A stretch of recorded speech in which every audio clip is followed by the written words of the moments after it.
মেয়েরা, আশা করি সবাই ভালো আছো, সুস্থ আছো, পড়াশোনা ভালোভাবে চলছে। আজকে আমরা মনোবিজ্ঞান দ্বিতীয় পত্রের বুদ্ধি অধ্যায়ের দ্বিতীয় ক্লাস করব। আশা করি প্রথম ক্লাসের পড়াটা ভালোভাবে বুঝতে পেরেছ। এসো শুরু করি বুদ্ধি অধ্যায়ের বুদ্ধি পরিমাপের বিষয়টি দিয়ে। বুদ্ধি পরিমাপের ক্ষেত্রে আমরা বুদ্ধিকে বস্তু বা পদার্থের মতো পরিমাপ করতে পারি না। বুদ্ধি প্রতিফলিত করে এমন কতগুলো আচরণের মাধ্যমে আসলে আমরা বুদ্ধিকে পরিমাপ করে থাকি।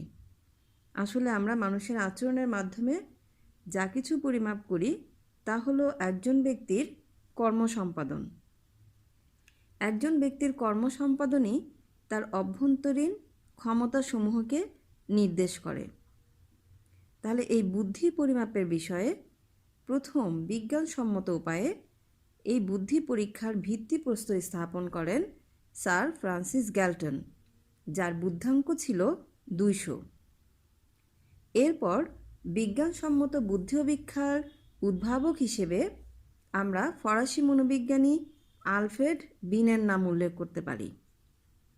এখন আমরা ওভারঅল দেখার চেষ্টা করব যে বুদ্ধি পরিমাপ করার জন্য যে সকল বুদ্ধি অভিক্ষাগুলো তৈরি হয়েছে সেগুলোকে আমরা ব্যাপক অর্থে দুভাগে ভাগ করতে পারি। এক হচ্ছে ব্যক্তিভিত্তিক বুদ্ধি অভিক্ষা, আরেকটা হচ্ছে দলভিত্তিক বুদ্ধি অভিক্ষা। এখন আমরা ব্যক্তিভিত্তিক বুদ্ধি অভিক্ষা নিয়ে আলোচনা করব। ব্যক্তিভিত্তিক বুদ্ধি অভিক্ষা হচ্ছে সেই ধরনের অভিক্ষা যে অভিক্ষাতে একসাথে কেবলমাত্র একজন ব্যক্তির বুদ্ধি পরিমাপ করা যায়। আর দলভিত্তিক বুদ্ধি অভিক্ষাগুলো হচ্ছে যেখানে একসাথে অনেক ব্যক্তির বুদ্ধি পরিমাপ করা যায়। ব্যক্তিভিত্তিক বুদ্ধি অভিক্ষার জন্য একজন প্রশিক্ষণপ্রাপ্ত এবং অভিজ্ঞতা সম্পন্ন ব্যক্তির দরকার হয়। এ ধরনের বুদ্ধি অভিক্ষা পরিচালনায় বেশি সময় লাগতে পারে এবং ব্যয়ও বেশি হতে পারে। ব্যয়ভার এবং সময় যদি তেমন কোনো গুরুত্বপূর্ণ বিষয় না হয়ে থাকে তাহলে ব্যক্তিগত বুদ্ধি অভিক্ষা দলগত বুদ্ধি অভিক্ষার চেয়ে ভালো। এখন আমরা কয়েকটি ব্যক্তিগত বুদ্ধি অভিক্ষা নিয়ে আলোচনা করব। এর মধ্যে প্রথম যে অভিক্ষাটি নিয়ে আলোচনা করব সেই অভিক্ষাটির নাম হচ্ছে বিনে সিমো বুদ্ধি অভিক্ষা। এই অভিক্ষাটিতে আমরা দেখব যে দুজন ব্যক্তির নাম অনুসারে এই বুদ্ধি অভিক্ষাটি তৈরি হয়েছে। প্রথমে ফরাসি মনোবিজ্ঞানী আলফ্রেড বিনে এই বুদ্ধির বিষয়টি নিয়ে গবেষণা করছিলেন। তখন 1904 সালের দিকে ফরাসি সরকারের শিক্ষা মন্ত্রণালয়ে স্বাভাবিকের চেয়ে নিম্নমানের বুদ্ধিসম্পন্ন শিশুদের শনাক্ত করার জন্য একটি কমিশন গঠন করেন। সেখানে আলফ্রেড বিনে উক্ত কমিটির একজন সদস্য নির্বাচিত হয়েছিলেন। এরপর তারা এই বিষয়টি নিয়ে কাজ শুরু করেন এবং আলফ্রেড বিনে ও তার সহযোগী থিওডোর সিমো 1905 সালে প্রথম সত্যিকার অর্থে ব্যবহার উপযোগী একটি বুদ্ধি অভিক্ষা তৈরি করেন। এই অভিক্ষাটি তাদের নাম অনুসারে নামকরণ করা হয়েছে বিনে সিমো বুদ্ধি অভিক্ষা। বিনে সিমো বুদ্ধি অভিক্ষাটিতে 30টি প্রশ্ন ছিল এবং যেই প্রশ্নগুলো সহজ থেকে কঠিন এভাবে ক্রমান্বয়ে সাজিয়ে একটি স্কেল তৈরি করা হয়। এই স্কেলটির মাধ্যমে আসলে স্বল্প বুদ্ধিসম্পন্ন ছাত্রছাত্রীদের একটি প্রশ্ন করা হতো। তারপর সেই প্রশ্নের ভিত্তিতে তাদের মানসিক বয়স নির্ধারণ করা হতো। এই 30টি প্রশ্নের ভিত্তিতেই আসলে তাদের মানসিক বয়স নির্ধারণ করা হতো। এরপর 1908 সালে বিনে সিমো অভিক্ষার দ্বিতীয় সংস্করণ প্রকাশিত হয়। এই সংস্করণে বিষয়গুলো বয়স অনুপাতে সাজানো হয়। এখানে সকল বিষয়কে অর্থাৎ প্রশ্নগুলোকে 3 থেকে 13 বছর বয়স স্তরে ভাগ করা হয়। বিনে সিমো বুদ্ধি অভিক্ষার একটি প্রধান বৈশিষ্ট্য ছিল যে এই অভিক্ষাটিতে প্রথম মানসিক বয়সের ধারণা ব্যবহার করা হয়। এখানে মানসিক বয়স এবং প্রকৃত বয়সের একটা ব্যাপার রয়েছে। তোমাদেরকে এই দুটো বিষয় একটু ভালো করে বুঝতে হবে। প্রথমেই আমরা আসি মানসিক বয়সের বিষয়টি। তোমরা একটু আগে জেনেছ যে 3 থেকে 13 বছর বয়স পর্যন্ত প্রশ্নগুলো ভাগ করা ছিল। এখন যেই শিশুটি যেই বয়সের উপযুক্ত প্রশ্নগুলোর উত্তর দিতে সক্ষম হবে সেই বয়সটাই হচ্ছে তার মানসিক বয়স। আর জন্মের পর থেকে যে বয়সটা তার গণনা করা হয় সেই বয়সটা হচ্ছে তার প্রকৃত বয়স। আশা করি মেয়েরা বুঝতে পারছ যে মানসিক বয়স কি আর প্রকৃত বয়স কি। মানসিক বয়সটা প্রকৃত বয়সের চেয়ে বেশিও হতে পারে, আবার কমও হতে পারে। অর্থাৎ যেই বয়সের উপযুক্ত প্রশ্নের উত্তর দিতে পারে তার মানসিক বয়স হচ্ছে তাই। আর জন্মের পর থেকে যে বয়সটা গণনা করা হয় সেটা হচ্ছে প্রকৃত বয়স। বিনেসিমো বুদ্ধি অভিক্ষার 3য় সংস্করণ প্রকাশিত হয় বিনের মৃত্যুর পূর্বে 1911 সালে। এই অভিক্ষায় প্রাপ্তবয়স্কদের জন্য বিভিন্ন প্রশ্ন সংযোজিত হয়। এই সংস্করণে বয়সের পরিধি 3 বছর থেকে 15 বছর পর্যন্ত সম্প্রসারিত করা হয় এবং এক্ষেত্রে প্রশ্নের সংখ্যা বেড়ে দাঁড়ায় 54টি। তাহলে মেয়েরা একটু ভালো করে লক্ষ্য করবে যে এখানে বিনেসিমো বুদ্ধি অভিক্ষা নিয়ে আমরা আলোচনা করলাম।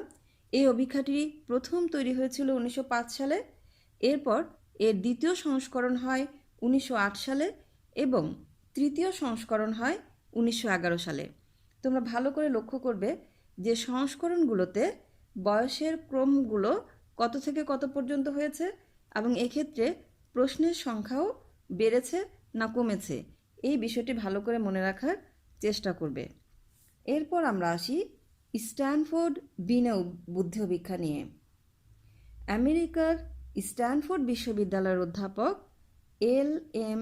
টারম্যান 1916 সালে বিনেসিমো অভিক্ষার পরিবর্তন ও পরিবর্ধন করে একটি সংস্করণ প্রকাশ করে। এই সংস্করণটি আসলে স্ট্যানফোর্ড বিনে স্কেল নামে পরিচিত। মার্কিন শিশুদের বুদ্ধি পরিমাপের জন্যই মূলত টারম্যান এই বিনেসিমো অভিক্ষার সংস্করণ করেন। এই সংস্করণে অভিক্ষার প্রশ্ন সংখ্যা দাঁড়ায় 90টি। এরপর অধ্যাপক টারম্যান 1937 সালে অধ্যাপক মেরিলের সহযোগিতায় টারম্যান মেরিল স্কেল নামে স্ট্যানফোর্ড বিনে স্কেলের আরেকটি পরিবর্ধিত সংস্করণ প্রকাশ করেন। এই 1937 সালে যে সংস্করণটা করা হয়েছে এটা সর্বনিম্ন 2 বছর বয়স থেকে সর্বোচ্চ ধাপ উন্নত বয়স্ক 3 ধাপ পর্যন্ত করা হয়েছিল এবং এই সংস্করণে প্রশ্ন সংখ্যা বেড়ে দাঁড়ায় 129টিতে। স্ট্যানফোর্ড বিনে স্কেলের 3য় সংস্করণ প্রকাশিত হয় 1960 সালে এবং এর শেষ সংস্করণ অর্থাৎ 4র্থ সংস্করণ প্রকাশিত হয় 1986 সালে। এই সংস্করণটি শৈশবকাল থেকে শুরু করে পূর্ণবয়স্ক সকলের ক্ষেত্রে ব্যবহার করা হয়। তাহলে মেয়েরা আমরা দেখতে পাচ্ছি বিনেসিমো বুদ্ধি অভিক্ষার পর স্ট্যানফোর্ড বিনে বুদ্ধি অভিক্ষা আসলো এবং এটি হচ্ছে তৈরি করেছিলেন এল.এম. টারম্যান 1916 সালে। তার এই বুদ্ধি অভিক্ষাটিরও 4টি সংস্করণ হয়েছে। 1937 সালে দ্বিতীয় সংস্করণ হয়েছে, 1960 সালে তৃতীয় সংস্করণ হয়েছে এবং 1986 সালে এর 4র্থ সংস্করণটি প্রকাশিত হয়। বিনেসিমো বুদ্ধি অভিক্ষার পর স্ট্যানফোর্ড বিনে বুদ্ধি অভিক্ষার বিশেষ বৈশিষ্ট্য হচ্ছে যে এই অভিক্ষায় সর্বপ্রথম বুদ্ধাঙ্কের ব্যবহার করা হয়। তাহলে মেয়েরা একটু মনে করার চেষ্টা করো যে আমরা বিনেসিমো বুদ্ধি অভিক্ষাটিতে 2টি ধারণা পেয়েছিলাম। একটি ছিল মানসিক বয়সের ধারণা, আরেকটি ছিল প্রকৃত বয়সের ধারণা। আর এখানে স্ট্যানফোর্ড বিনে বুদ্ধি অভিক্ষায় আরেকটি বৈশিষ্ট্য আমরা পেলাম যে এই অভিক্ষায় সর্বপ্রথম বুদ্ধাঙ্কের ব্যবহার করা হয়েছে। বুদ্ধাঙ্ক শব্দটির ইংরেজি প্রতিশব্দ হচ্ছে ইন্টেলিজেন্ট কোশিয়েন্ট, অর্থাৎ যেটা আমরা আইকিউ হিসেবে চিনি। এই বুদ্ধাঙ্কটা হলো ব্যক্তির মানসিক বয়সের সাথে তার প্রকৃত বয়সের একটা অনুপাত। এই আইকিউ সূচকটি প্রকৃতপক্ষে প্রথম ব্যবহার করেন জার্মান মনোবিজ্ঞানী উইলিয়াম স্টার্ন 1914 সালে। আর বুদ্ধাঙ্ক বের করার সূত্রটি হচ্ছে বুদ্ধাঙ্ক সমান সমান মানসিক বয়স ভাগ প্রকৃত বয়স গুণ 100। অর্থাৎ আমরা এখানে মানসিক বয়সকে প্রকৃত বয়স দিয়ে ভাগ করব এবং ভগ্নাংশকে বাদ দেওয়ার জন্য 100 দিয়ে গুণ করব। বুদ্ধাঙ্কের বিষয়টি বোঝার জন্য আমরা এখন একটি উদাহরণের দিকে লক্ষ্য করি। এখানে তোমরা দেখো যে 3টি শিশুর মানসিক বয়সই হচ্ছে 5 বছর, কিন্তু তাদের প্রকৃত বয়স যথাক্রমে 4 বছর, 5 বছর এবং 6 বছর। তোমরা হাইলাইট করা অংশটি একটু খেয়াল করো যে 4 বছর বয়সী শিশুর বুদ্ধাঙ্ক হচ্ছে 4 বছর বয়সী শিশুর বুদ্ধাঙ্ক হচ্ছে এখানে 125 দেখা যাচ্ছে। কিভাবে এই স্কোরটা হলো? এই 4 বছর শিশুর মানসিক বয়স হচ্ছে 5 বছর, তার প্রকৃত বয়স হচ্ছে 4 বছর, এটাকে আমরা গুণ করলাম 100 দিয়ে, রেজাল্ট আসলো 125। আর 5 বছর বয়সী শিশুর বুদ্ধাঙ্ক হচ্ছে, বুদ্ধাঙ্ক বের করার জন্য আমরা মানসিক বয়স পেয়েছি 5 বছর, প্রকৃত বয়স পেয়েছি 5 বছর, গুণ করেছি 100 দিয়ে এবং বুদ্ধাঙ্ক বের হয়েছে 100। এবং 6 বছর বয়সী শিশুর বুদ্ধাঙ্ক পেলাম আমরা, মানসিক বয়স পেয়েছি তার 5 বছর, প্রকৃত বয়স হচ্ছে 6 বছর, এটাকে গুণ করেছি 100 দিয়ে, সমান সমান পেলাম 83। তাহলে আমরা দেখতে পাচ্ছি যে 4 বছরের শিশুটি অধিক বুদ্ধিসম্পন্ন, 5 বছরের শিশুটি স্বাভাবিক বুদ্ধিসম্পন্ন এবং 6 বছরের শিশুটি স্বল্প বুদ্ধিসম্পন্ন। মেয়েরা একটু লক্ষ্য করো, আমরা মোটামুটি মানসিক বয়স এবং প্রকৃত বয়স যাদের সমান সমান তাদেরকে স্বাভাবিক বুদ্ধিসম্পন্ন বলে মনে করি। এখানে উদাহরণে আমরা দেখতে পাচ্ছি 4 বছর শিশুটার মানসিক বয়স হচ্ছে 5 বছর, অর্থাৎ তার প্রকৃত বয়সের চেয়ে মানসিক বয়স হচ্ছে বেশি। তাহলে এই শিশুটার স্বাভাবিকের চেয়ে বেশি বুদ্ধি রয়েছে। 5 বছরের শিশুটার দেখতে পাচ্ছি মানসিক বয়সও হচ্ছে 5 বছর, অর্থাৎ তার মানসিক বয়স এবং প্রকৃত বয়স সমান সমান। এই শিশুটা স্বাভাবিক বুদ্ধি সম্পন্ন। আর 6 বছরের শিশুটার মানসিক বয়স দেখলাম 5 বছর, কিন্তু তার প্রকৃত বয়স 6 বছর, অর্থাৎ তার প্রকৃত বয়সের তুলনায় মানসিক বয়স কম। তাহলে এই শিশুটা স্বাভাবিক বুদ্ধির চেয়ে স্বল্প বুদ্ধি সম্পন্ন বা স্বাভাবিকের চেয়ে সে কম বুদ্ধি সম্পন্ন। তাহলে এভাবে আমরা বুদ্ধাঙ্ক বের করার জন্য আমাদের দরকার হবে একজন ব্যক্তির মানসিক বয়স, তার প্রকৃত বয়স। এই দুটো বয়স জানা থাকলে আমরা একজন ব্যক্তির বুদ্ধাঙ্ক নির্ণয় করতে পারব। এখন আমরা বুদ্ধাঙ্ক নির্ণয়ের বিষয়টাতে আসি। এখানে একটা বিষয় খেয়াল করতে হবে যে আমরা যখন কোনো একটা শিশুর বা একজন ব্যক্তির বুদ্ধাঙ্ক নির্ণয় করব, সেটা ধাপে ধাপে কিভাবে করব সেই বিষয়টা। আমরা ধরে নিলাম যে আমি 5 বছর বয়সী একজন শিশুর বুদ্ধাঙ্ক নির্ণয় করতে চাই। তাহলে আমি তাকে কি করব? তার বয়সের 2 বছর নিচে থেকে বা 2 ধাপ নিচে থেকে অভিক্ষাটি প্রয়োগ করা শুরু করব। অর্থাৎ 5 বছরের শিশুটিকে প্রথমে আমি যে অভিক্ষাটি দিব সেটি হচ্ছে 3 বছরের উপযোগী একটা অভিক্ষা, সে অভিক্ষাটা দিব। যদি দেখি সে ওই অভিক্ষাটার সবগুলো প্রশ্নের উত্তর দিতে পেরেছে, তাহলে তাকে আমি 4 বছর বয়স উপযোগী প্রশ্নগুলো দিব।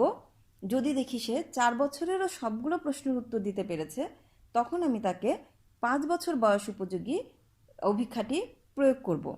যদি দেখি 5 বছর বয়সেরও সে সকল প্রশ্নের উত্তর দিতে সক্ষম হয়েছে, তাহলে তাকে আমি 6 বছরের উপযুক্ত অভিক্ষাটি প্রয়োগ করব। এখন যদি দেখি যে 6 বছরের বয়সের সকল প্রশ্নের উত্তর সে দিতে পারেনি, 2টা বা 3টা প্রশ্নের উত্তর দিতে পেরেছে, তাহলে এই ক্ষেত্রে আমি তাকে আবার 7 বছর বয়সের উপযুক্ত অভিক্ষাটি প্রয়োগ করব। সেখানে যদি দেখি যে সে একটি প্রশ্নের উত্তর দিতে পেরেছে, বাকিগুলো দিতে পারেনি, সেক্ষেত্রে আমি তাকে 8 বছর বয়সের উপযুক্ত প্রশ্নগুলো প্রয়োগ করব। এক্ষেত্রে যদি দেখি যে সে কোনো প্রশ্নের উত্তর দিতে পারেনি, তাহলে এখানেই আমি তাকে অভিক্ষা দেয়া বন্ধ করব। অর্থাৎ 5 বছর বয়সের উপযুক্ত ব্যক্তির মানসিক বয়স কতটুকু হবে সেটা নির্ণয়ের জন্য আমি তার 2 ধাপ নিচ থেকে শুরু করে যতটুকু পর্যন্ত বা তার উপরে যেই বয়স পর্যন্ত সে প্রশ্নগুলোর উত্তর দিতে সক্ষম হবে, একটা প্রশ্নের উত্তরও যদি দিতে সে সক্ষম হয়, তাহলে সেই বয়স পর্যন্ত বা সেই বছর পর্যন্ত আমি তার মানসিক বয়স বিবেচনা করব। এখন আমরা আসি বিভিন্ন বয়সের প্রশ্নের নির্ভুল উত্তরের জন্য প্রাপ্ত মানসিক বয়স কত করে দিতে হবে। আমরা একটু লক্ষ্য করি যে 2 বছর থেকে 4 বছরের প্রতিটি নির্ভুল উত্তরের জন্য অভিক্ষার্থী পাবে অতিরিক্ত মানসিক বয়স 1 মাস করে। একইভাবে 5 বছর থেকে সাধারণ বয়স্ক স্তরের অর্থাৎ 5 থেকে 15 বছর পর্যন্ত প্রশ্নের প্রতিটি নির্ভুল উত্তরের জন্য অভিক্ষার্থী পাবে 2 মাস করে মানসিক বয়স। উন্নত বয়স্ক 1 স্তরের প্রশ্নের প্রতিটি নির্ভুল সমাধানের জন্য পাবে 4 মাস করে। উন্নত বয়স্ক 2 স্তরের প্রতিটি নির্ভুল উত্তরের জন্য পাবে 5 মাস করে এবং উন্নত বয়স্ক 3 স্তরের প্রতিটি নির্ভুল উত্তরের জন্য পাবে 6 মাস করে। তাহলে মেয়েরা তোমরা দেখতে পাচ্ছ যে প্রত্যেক বছরের জন্য বা একটা নির্দিষ্ট বয়সের রেঞ্জের জন্য মানসিক বয়সগুলো ভিন্ন ভিন্ন করে যোগ হবে। এই বিষয়টি আমরা 2টি উদাহরণের সাহায্যে বোঝার চেষ্টা করব। ধরা যাক একজন অভিক্ষার্থীর প্রকৃত বয়স 4 বছর 11 মাস। সে 4 বছর বয়সের প্রশ্নের সবগুলোর উত্তর দিতে পারল। তারপর সে 4.5 বছরের 5টি, 5 বছরের 4টি, 6 বছরের 2টি এবং 7 বছরের 1টি প্রশ্নের উত্তর দিতে পারল। এই ক্ষেত্রে অভিক্ষার্থীর মৌলিক মানসিক বয়স হবে 4 বছর। অর্থাৎ তোমরা দেখো বা খেয়াল করো যে অভিক্ষার্থীর প্রকৃত বয়স ছিল 4 বছর 11 মাস। তাহলে 4 বছর থেকে তাকে অভিক্ষার্থী শুরু করা হয়েছে। দেখা গেছে 4 বছর বয়সের সবগুলো প্রশ্নের উত্তর সে দিতে পেরেছে। তাহলে যেই বয়সে সে সবগুলো প্রশ্নের উত্তর দিতে পারে সেই বয়সটা তার মৌলিক মানসিক বয়স হিসেবে গণ্য করা হবে। এক্ষেত্রে অভিক্ষার্থী 4 বছরের সকল প্রশ্নের উত্তর দিতে পেরেছে, সুতরাং তার মৌলিক মানসিক বয়স হলো 4 বছর। এর পরবর্তী বছরগুলোর জন্য সে তার কত মানসিক বয়স যোগ হবে সেটা আমরা একটু খেয়াল করে দেখি। পরের বছরের অর্থাৎ 4.5 বছরের বয়সের সে 5টি প্রশ্নের উত্তর দিতে পেরেছে। আমরা এর আগের লক্ষ্য করেছি যে 4.5 বছর থেকে 2 থেকে 4.5 বছরের মধ্যে প্রত্যেকটা নির্ভুল উত্তরের জন্য অভিক্ষার্থী পাবে অতিরিক্ত মানসিক বয়স 1 করে। তাহলে এখানে সে 4.5 বছরের 5টি প্রশ্নের উত্তর দিতে পেরেছে। তাহলে এখানে তার মানসিক বয়স হবে 5 গুণ 1 অর্থাৎ 5 মাস। এরপর 5 বছরের সে 4টি প্রশ্নের উত্তর দিতে পেরেছে। এক্ষেত্রে তার মানসিক বয়স কত হবে? মেয়েরা একটু চিন্তা করে দেখো, এর আগে আমরা পড়িয়েছি যে 5 বছর থেকে 15 বছর পর্যন্ত বয়সের স্তরের প্রত্যেকটা নির্ভুল উত্তরের জন্য অভিক্ষার্থী পাবে একটা প্রশ্নের উত্তরের জন্য 2 মাস করে মানসিক বয়স। তাহলে এখানে সে 5 বছরের 4টি প্রশ্নের উত্তর দিতে পেরেছে, সুতরাং এক্ষেত্রে তার মানসিক বয়স ধরা হবে 4 গুণ 2 অর্থাৎ 8 মাস। এরপর দেখো 6 বছরের সে 2টি প্রশ্নের উত্তর দিতে পেরেছে। এক্ষেত্রেও তার অতিরিক্ত মানসিক বয়স 2 মাস করে যুক্ত হবে অর্থাৎ 2 গুণ 2 অর্থাৎ এখানে হবে 4 মাস মানসিক বয়স। এরপর 7 বছরের সে 1টি প্রশ্নের উত্তর দিতে পেরেছে, এখানে তার অতিরিক্ত আরও 2 মাস মানসিক বয়স যোগ হবে। তাহলে আমরা মৌলিক মানসিক বয়স গণনা করার পরে পরবর্তী বছরগুলোর জন্য তার অর্জিত মানসিক বয়স আমরা পেলাম 19 মাস। তাহলে তার মোট মানসিক বয়স কত হলো? প্রথমে মৌলিক মানসিক বয়স পেয়েছি 4 বছর, এরপরে আমরা আরও অতিরিক্ত 19 মাস পেলাম। তাহলে সর্বমোট তার মানসিক বয়স পেলাম 5 বছর 7 মাস। তাহলে এবার আমরা বুদ্ধাঙ্কের সূত্রে বসিয়ে দেখতে পারি যে তার বুদ্ধাঙ্ক কত হলো। তাহলে এখানে আমরা পেলাম তার মানসিক বয়স 5 বছর 7 মাস, আর ওই অভিক্ষার্থীর প্রকৃত বয়স ছিল 4 বছর 11 মাস। গুণ করলাম 100 দিয়ে। এরপর আমরা যেই রেজাল্ট পেলাম সেটা হচ্ছে 113.56। তাহলে এক্ষেত্রে কি বোঝা যাচ্ছে? এই অভিক্ষার্থীর বুদ্ধি কেমন? বুদ্ধিটা আমরা একটু আগে বোঝার চেষ্টা করেছি যে মানসিক বয়স এবং প্রকৃত বয়স যদি সমান হয় তাহলে সেই ব্যক্তির বুদ্ধি স্বাভাবিক পর্যায়ের। তাহলে এখানে আমরা দেখতে পাচ্ছি যে এই শিশুটার মানসিক বয়স হচ্ছে 5 বছর 7 মাস, কিন্তু তার প্রকৃত বয়স হচ্ছে 4 বছর 11 মাস, অর্থাৎ তার প্রকৃত বয়সের চেয়ে মানসিক বয়স বেশি। তাহলে এই শিশুটার বুদ্ধাঙ্ক হচ্ছে বা বুদ্ধি হচ্ছে স্বাভাবিকের চেয়ে বেশি। এবার আমরা আরেকটি উদাহরণ দেই। সেখানে দেখতে পারবো যে একজন অভিক্ষার্থীর বয়স হচ্ছে বা প্রকৃত বয়স হচ্ছে 13 বছর 3 মাস। দেখা গেল যে সে 13 বছর বয়স পর্যন্ত সমস্ত প্রশ্নের উত্তর নির্ভুলভাবে দিতে পেরেছে। তারপর সে 14 বছরের 6টি প্রশ্ন, সাধারণ বয়স্ক স্তরের 4টি প্রশ্ন, উন্নত বয়স্ক স্তরের 2টি প্রশ্ন এবং উন্নত বয়স্ক 2 স্তরের 1টি এবং উন্নত বয়স্ক 3 স্তরের 1টি প্রশ্নের উত্তর দিতে পেরেছে। এক্ষেত্রে তাহলে অভিক্ষার্থীর মৌলিক মানসিক বয়স কত হবে? তার মৌলিক মানসিক বয়স হচ্ছে 13 বছর।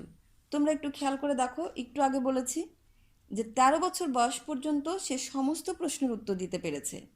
তাহলে এক্ষেত্রে তার মৌলিক মানসিক বয়স হবে 13 বছর। আর পরবর্তী বছরগুলোর জন্য আমরা এখন মানসিক বয়স গণনা করব। পরবর্তীতে দেখো সে 14 বছরের 6টি প্রশ্নের উত্তর দিতে পেরেছে। তাহলে এক্ষেত্রে আমরা 14 বছরের 6টি প্রশ্নের উত্তরের জন্য প্রত্যেকটি প্রশ্নের জন্য আমরা অতিরিক্ত 2 মাস করে মানসিক বয়স গণনা করব, অর্থাৎ এখানে 6 গুণ 2 অর্থাৎ 12 মাস। এরপর সাধারণ বয়স্ক স্তরের 4টি প্রশ্নের উত্তর দিতে পেরেছে। এক্ষেত্রেও আমরা তাকে অতিরিক্ত 2 মাস করে মানসিক বয়স দিব, অর্থাৎ 4 গুণ 2 8 মাস বয়স। উন্নত বয়স্ক 2 স্তরের সে 1টি প্রশ্নের উত্তর দিতে পেরেছে। এক্ষেত্রে তার মানসিক বয়স গণনা করা হবে 1 গুণ 5, অর্থাৎ আমরা এর আগে দেখেছি যে উন্নত বয়স্ক 2 স্তরের প্রতিটি নির্ভুল উত্তরের জন্য তার মানসিক বয়স যোগ হবে 5 মাস করে। তাহলে এখানে সে 1টি প্রশ্নের উত্তর দিতে পেরেছে, সুতরাং এখানে তার অতিরিক্ত মানসিক বয়স যোগ করা হলো 5 মাস। এরপর উন্নত বয়স্ক 3 স্তরের সে 1টি প্রশ্নের উত্তর দিতে পেরেছে। আমরা আবার লক্ষ্য করি যে উন্নত বয়স্ক 3 স্তরের প্রতিটি নির্ভুল উত্তরের জন্য অতিরিক্ত মানসিক বয়স যোগ করা হবে 6 মাস করে। তাহলে এক্ষেত্রে সে 1টি প্রশ্নের উত্তর দিতে পেরেছে, সুতরাং আরও 6 মাস যোগ হলো। তাহলে অতিরিক্ত মাস উর্জিত বয়সগুলো হচ্ছে তার 39 মাস, অর্থাৎ তার মৌলিক মানসিক বয়স পেয়েছি আমরা 13 বছর, আর অতিরিক্ত প্রশ্নের উত্তরের জন্য পেয়েছি আরও 19 মাস। তাহলে তার মোট মানসিক বয়স হচ্ছে 16 বছর 3 মাস। তাহলে তার মানসিক বয়স পেলাম আমরা 16 বছর 3 মাস, আর এই অভিক্ষার্থীর প্রকৃত বয়স হচ্ছে 13 বছর 3 মাস।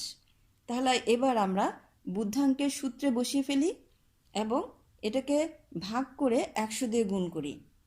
এখানে এই অভিক্ষার্থীর বুদ্ধাঙ্ক পেলাম আমরা 122.64, অর্থাৎ এক্ষেত্রেও আমরা দেখতে পাচ্ছি যে এই অভিক্ষার্থীও স্বাভাবিকের তুলনায় বেশি বুদ্ধিসম্পন্ন, অর্থাৎ তার প্রকৃত বয়সের তুলনায় মানসিক বয়স অনেক বেশি। মেয়েরা, এখানে একটি বিষয় লক্ষণীয়, একজন 10 বছর বয়স্ক ছেলে বা মেয়ের বুদ্ধাঙ্ক যদি 100 হয় এবং 5 বছর বয়স্ক অন্য একজন ছেলে মেয়ের বুদ্ধাঙ্কও যদি 100 হয়, তাহলে এই দুজনকেই কিন্তু সমান বুদ্ধিসম্পন্ন বলে ধরে নিতে হবে। অর্থাৎ 10 বছর বয়সী ছেলে বা মেয়ের 10 বছর বয়সী ছেলে বা মেয়ের বুদ্ধাঙ্ক যা, 5 বছর বয়সী ছেলে বা মেয়ের বুদ্ধাঙ্ক যদি একই হয়, তাহলে উভয়ই একই বুদ্ধিসম্পন্ন বলে ধরে নিতে হবে। তাহলে মেয়েরা আশা করি বুঝতে পারছো যে বুদ্ধাঙ্ক কিভাবে নির্ণয় করতে হবে, এবং যদি প্রশ্নে মানসিক বয়স এবং প্রকৃত বয়সের হিসাবটা দেয়া থাকে তাহলে তোমরা সহজেই বুদ্ধাঙ্কের সূত্রে বসিয়ে একজন ব্যক্তির বুদ্ধাঙ্ক বের করবে। আর যদি বিভিন্ন বয়সের সে কতগুলো প্রশ্নের উত্তর দিতে পেরেছে, কোন বয়সের কতগুলো প্রশ্নের উত্তর দিতে পেরেছে, তার প্রকৃত বয়স কত, তাহলে তোমরা প্রকৃত বয়স এবং কোন স্তরের কোনগুলো প্রশ্নের জবাব দিতে পেরেছে সেগুলোর মানসিক বয়স যোগ করে তারপর বুদ্ধাঙ্কের সূত্রে বসিয়ে তোমরা বুদ্ধাঙ্ক বের করতে পারবে। এতক্ষণ আমরা স্ট্যানফোর্ড বিনেও বুদ্ধি অভিক্ষাটি নিয়ে আলোচনা করলাম। প্রত্যেকটা বুদ্ধি অভিক্ষারই কিছু ত্রুটি বিচ্যুতি রয়েছে, অর্থাৎ কিছু সুবিধা অসুবিধা রয়েছে, সেই বিষয়গুলো আমাদের জানা দরকার। এখন আমরা স্ট্যানফোর্ড বুদ্ধি অভিক্ষার কী কী সুবিধা রয়েছে বা এই বুদ্ধি অভিক্ষাটার কী কী বৈশিষ্ট্য রয়েছে সেটার দিকে একটু দেখব।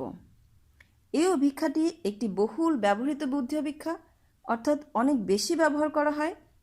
এই অভিক্ষাটার একটা বড় সুবিধা হচ্ছে যে এতে বুদ্ধাঙ্ক নির্ণয়ের মাধ্যমে বুদ্ধি পরিমাপ করা হয়, এবং এই অভিক্ষায় মানসিক বয়সের ধারণা ব্যবহার করা হয়েছে, এবং যারা ভাষার ব্যবহার জানে তাদের জন্য এই বুদ্ধি অভিক্ষাটি একটি অধিক উপযোগী বুদ্ধি অভিক্ষা। এবং অভিক্ষাটিতে বিভিন্ন বয়স স্তরে ভাগ করা হয়েছে এবং প্রতিটি বয়স স্তরে ভিন্ন প্রশ্ন রয়েছে। এই অভিক্ষার সাহায্যে 2 থেকে 18 বছর বয়স্ক ব্যক্তির বুদ্ধির পরিমাপ করা যায়। এই সুবিধাগুলো এই অভিক্ষাটির রয়েছে। সুবিধা থাকা সত্ত্বেও কিছু অসুবিধাও আছে, সেই অসুবিধাগুলোও আমরা একটু জেনে নেই। যে এটা হচ্ছে একটা ব্যক্তিভিত্তিক বুদ্ধি অভিক্ষা, তাই একসঙ্গে অনেক লোকের বুদ্ধির পরিমাপ করা যায় না। অর্থাৎ আমরা যদি একজন একজন করে বুদ্ধির পরিমাপ করি তাহলে এই অভিক্ষাটি দিয়ে আমরা সেটা করতে পারবো, কিন্তু আমরা যদি একই সাথে অনেকজন ব্যক্তির বুদ্ধি একসাথে পরিমাপ করতে চাই তাহলে এই অভিক্ষাটি সেখানে কার্যকর হবে না। এই অভিক্ষাটি একটি ভাষাভিত্তিক বুদ্ধি অভিক্ষা, অর্থাৎ যারা লিখতে পড়তে জানে তাদের জন্য এই অভিক্ষাটি প্রযোজ্য, তাই যারা নিরক্ষর এবং ভিন্ন ভাষাভাষী তাদের জন্য এটা প্রযোজ্য না। অর্থাৎ ধরে নিলাম যে এই অভিক্ষাটি একটি বাংলা বা ইংরেজি ভাষার অভিক্ষা। এখন যারা বাংলা জানে না বা ইংরেজি ভাষা জানে না তাদের জন্য এই অভিক্ষাটি প্রযোজ্য হবে না। এরপর আসি যে এই অভিক্ষাটির মাধ্যমে সাধারণ বুদ্ধি পরিমাপ করা যায়, অর্থাৎ ওভারঅল একজন ব্যক্তির বুদ্ধি পরিমাপ করা যাবে, কিন্তু তার বিশেষ কোনো দিকে যদি ঝোঁক থাকে বা বিশেষ কোনো দিকে যদি সে ভালো করে সেইটা পৃথক করা যায় না। আর সর্বোপরি এই অভিক্ষাটি পরিচালনার জন্য একজন প্রশিক্ষণপ্রাপ্ত অভিক্ষকের প্রয়োজন হয়। তাহলে মেয়েরা আজকে আমরা কয়েকটি গুরুত্বপূর্ণ বিষয় শিখলাম। একজন ব্যক্তির বুদ্ধি পরিমাপে কি কি অভিক্ষা প্রয়োগ করা যায়। এর মধ্যে 2টি বুদ্ধি অভিক্ষা আমরা বিস্তারিত আলোচনা করলাম। একটি হলো বিনে সিমো বুদ্ধি অভিক্ষা, আরেকটি হলো স্ট্যানফোর্ড বিনে বুদ্ধি অভিক্ষা। এই 2টি বুদ্ধি অভিক্ষার মধ্যে মানসিক বয়স এবং প্রকৃত বয়সের ধারণা আমরা পেলাম, এবং এদের মাধ্যমে কিভাবে বুদ্ধাঙ্ক নির্ণয় করা যায় তাও আমরা শিখলাম। আশা করি সবাই বুঝতে পেরেছ। সবাই ভালো থেকো, সুস্থ থেকো এই কামনা করছি। ধন্যবাদ।